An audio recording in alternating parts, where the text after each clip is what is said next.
আসসালামু আলাইকুম। আমরা সকলেই জানি এনসিবির নেতা আক্তার আলীকে আমেরিকায় এয়ারপোর্টে ডিম ছুঁড়ে মারা হয়। আর এই ডিম মেরেছে কে? এই ডিম মেরেছে হইতেছে টাকলা মিজান। আসলে আমি যখন ওর ভিডিও ফুটেজগুলো দেখি তখন দেখি ওর মাথায় আসলে চুল নাই, ও আসলে টাকলা, তাই আমি নাম দিলাম টাকলা মিজান।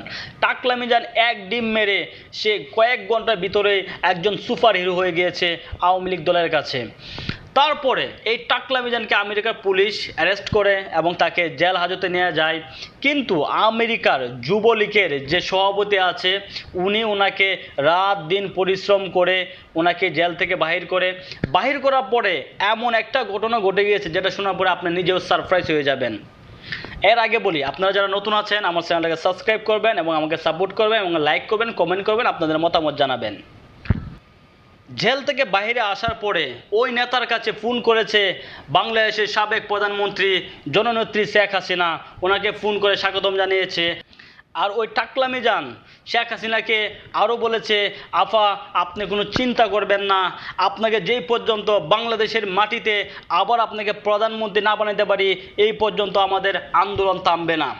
ওই টাকলা মিজান আরও বলেছে যে আওয়ামী লীগের যে ভয়ঙ্কর রূপ এইটা এখনও বাংলাদেশের মানুষ এবং অন্য অন্য দলের যারা আছে তারা এখনও দেখে নাই, এই দেখার জন্য তাদেরকে অপেক্ষা করতে হবে, এর চাইতে আরও ভয়ঙ্কর কিছু তারা করবে।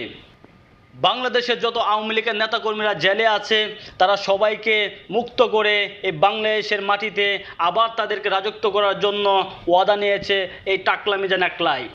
এবং এই টাকলা মিজান আরও বলেছে তাকে যখন পুলিশে অ্যারেস্ট করে থানার ভিতরে নিয়ে যায় তখন সে তার বৃদ্ধ মায়ের কথা মনে হয়ে গিয়েছিল, সে অনেক কান্নাকাটি করেছে। তার মায়ের বয়সী একজন নেত্রীকে দেশ থেকে তাড়ানো হয়েছে এবং তার কাছ থেকে ক্ষমতা হরণ করা হয়েছে এবং অন্য দেশে এখনও আছে। এই কথা শোনার পরে তার শরীরের ভিতরে একদম স্পিড চলে আসে। তাই তিনি ওয়াদাভুক্ত হয়েছেন আওয়ামী লীগের যত শক্তি আছে সব প্রয়োগ করে হলেও জননেত্রী শেখ হাসিনাকে আবার বাংলাদেশের প্রেসিডেন্ট বানিয়ে এবং যত আওয়ামী লীগের নেতাকর্মী জেল হাজতে আছে তাদেরকে মুক্তি করেই এই আন্দোলন শেষ করবে বা এই আন্দোলনের ইতি টানবে। যদি একজন আওয়ামী লীগ কর্মী বলে থাকে তারা তাদের যে ভয়ঙ্কর রূপ এটা এখন পর্যন্ত দেখায় নাই, ভাই তাহলে এই 17 বছর বাংলাদেশের মানুষ কি ভয়ঙ্কর না দেখেছে এটা আপনি বলেন। 17 বছর বাংলাদেশের মানুষ বলেছে সংগ্রামের পর থেকে, দেশ স্বাধীন হওয়ার পর থেকে এখন পর্যন্ত এই শেখ হাসিনা আমলে যা কিছু দেখেছে তারা আগে কখনো এগুলো দেখে নাই। আপনি বলছেন টাকলা মিজান যে এখন পর্যন্ত ভয়ঙ্কর রূপ দেখান নাই, এর চাইতে আর কি ভয়ঙ্কর রূপ দেখাবেন? সকলেই ভালো থাকবেন।